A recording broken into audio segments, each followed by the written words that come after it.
এবারের ডাকসু নিয়ে জলঘোলা কম হয়নি। ঘোষণা এসেছিল স্থগিতেরও, কিন্তু সে স্থগিতাদেশ বেশিক্ষণ জারি থাকেনি। নতুন ঘোষণা মোতাবেক ডাকসু নির্বাচন অনুষ্ঠানে আর বাধা নেই, আর এতেই জমজমাট এক উৎসবে মেতেছে যেন ঢাকা বিশ্ববিদ্যালয়। ঢাকা বিশ্ববিদ্যালয়ের কেন্দ্রীয় ছাত্র সংসদ ডাকসু, যাকে বলা হয় বাংলাদেশের দ্বিতীয় সংসদ, কদিন বাদেই অনুষ্ঠিত হতে যাচ্ছে ডাকসু নির্বাচন। শুধু নেতা নির্বাচনের লড়াইকে পাশ কাটিয়ে এ নির্বাচন পরিণত হয়েছে একটি গণতান্ত্রিক উৎসবে, ছাত্র সমাজের কণ্ঠস্বরে। খুবই ভালো লাগছে, একটা গণতান্ত্রিক মুখর একটা পরিবেশ আছে এখানে। সবাই সবার সাথে দেখা হলে কুশল বিনিময় করছে।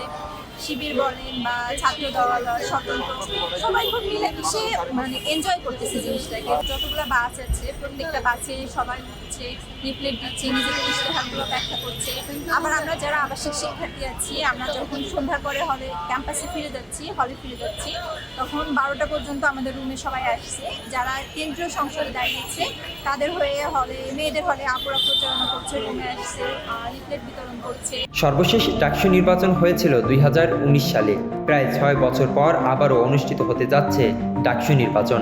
তাই ক্যাম্পাস জুড়ে এখন উৎসবের আমেজ, উচ্ছ্বাস আর প্রত্যাশার মিশ্রণ। শিক্ষার্থীরা যাতে আমাদের ক্যাম্পাসে একটা গণতান্ত্রিক পরিবেশ থাকে, আমরা যাতে কোনো রকম নিরাপত্তাহীনতায়, নারী হিসেবে বা শিক্ষার্থী হিসেবে কোনো রকম নিরাপত্তাহীনতায় না ভুগি, একটা নিরাপদ সুস্থ সুন্দর পরিবেশটাই। ঢাকা ইউনিভার্সিটিতে আদিবাসীরা আসে, বিভিন্ন জাতি ধর্মবর্ণের মানুষ আসে, তো তাদের অধিকারগুলো যাতে সুরক্ষিত থাকে, তারা যাতে এই ক্যাম্পাসে এই ক্যাম্পাসে যাতে একটা সুস্থ সুন্দর পরিবেশ থাকে, সেটাই হচ্ছে। প্রায় 6 বছর পর অনুষ্ঠিত হতে যাওয়া ডাকসু নির্বাচনে প্রধান 3 পদে প্রতিদ্বন্দ্বিতা করছেন বিপি পদে 45 জন, জিএস পদে 19 জন এবং এজিএস পদে 25 জন।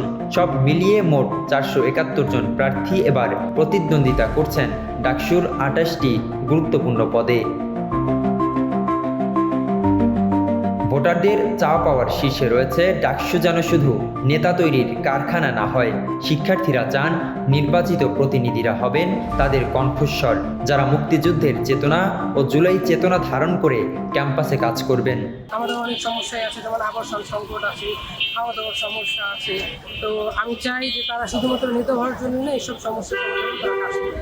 এই ডাকসুটা হচ্ছে ঢাকা ইউনিভার্সিটি স্টুডেন্টদের প্রতিনিধিত্ব করবে এমন মানুষ তৈরি করার জায়গা, তাই না? এখন এইটা আমাদের বাংলাদেশি কনটেক্সটে দেখা যাচ্ছে, এটা আলটিমেটলি অলওয়েজ এমন হয় যে এটা জাতীয় নেতা তৈরি হয়। ক্যাম্পাস ডেভেলপ করে সে হোক, আমাদের তো এটা নিয়ে কোনো ইস্যু নাই। বাট ফ্যাক্ট হচ্ছে সে ক্যাম্পাসের জন্য আগে কাজ করবে, তারপর সে তার নিজের ক্যারিয়ারে কী করবে না করবে এটা পরবর্তী। ডাকসু মানে ইতিহাস, ডাকসু মানে সংগ্রাম। বাঙালির রাজপথে যে আন্দোলন, যে মুক্তির ডাক, তার অনেকটাই জন্ম এই ডাকসুর হাত ধরে। আজ আবার সেই ডাকসু নতুন সূচনার দ্বার প্রান্তে। শিক্ষার্থীরা অপেক্ষায়, কার হাতে উঠবে নেতৃত্বের হাল, কারা হবে এই প্রজন্মের স্বপ্নের কাণ্ডারি। রুহুল আমিন, বাংলা নিউজ 24, ঢাকা।